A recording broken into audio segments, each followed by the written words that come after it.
C'est à travers ces images que le colonel-major Fousseni Keita, directeur général de l'Office central des stupéfiants OCS, a procédé hier jeudi à l'incinération de 76 tonnes de produits stupéfiants à Dio dans les cercles de Kati. Un geste qui marque une avancée significative dans la lutte implacable menée par cette structure contre les drogues. Cet événement s'inscrit dans le cadre de la célébration du 26 juin, journée internationale de lutte contre l'abus et le trafic illicite des drogues. Chaque année, nous profitons vraiment de cette journée pour procéder à l'incinération des produits qui ont été saisis durant une année civile, l'année civile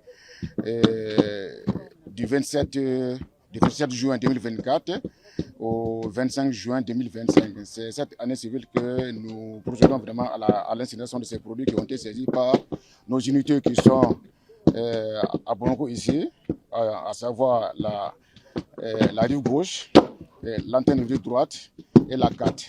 En même temps aussi, on a associé depuis l'année dernière l'antenne de Bouloukoro. Ce geste symbolique qui reflète l'engagement des plus hautes autorités du Mali a été salué par Agacha Wallet Diko, directrice par intérim de l'Office international de contrôle des stupéfiants, OIC. Aujourd'hui, nous assistons à un événement très symbolique, un événement qui montre la volonté du gouvernement à lutter contre la drogue et les stupéfiants au Mali. Et je pense qu'en détruisant ces substances, le gouvernement du Mali réaffirme son engagement à lutter contre la drogue et surtout à protéger les populations, particulièrement les jeunes, au danger de la drogue.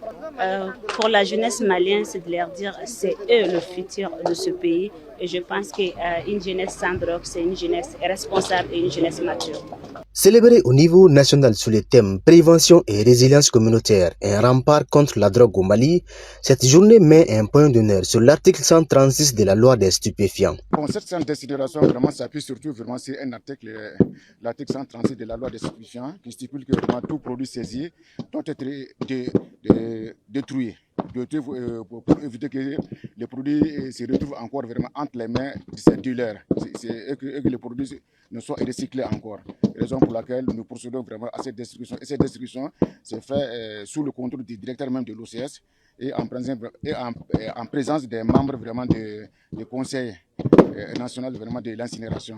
Contrairement à l'année dernière, la quantité de stupéfiants saisis cette année est plus importante, ce qui témoigne des efforts accrus de l'OCS et de ses partenaires pour un monde sans drogue.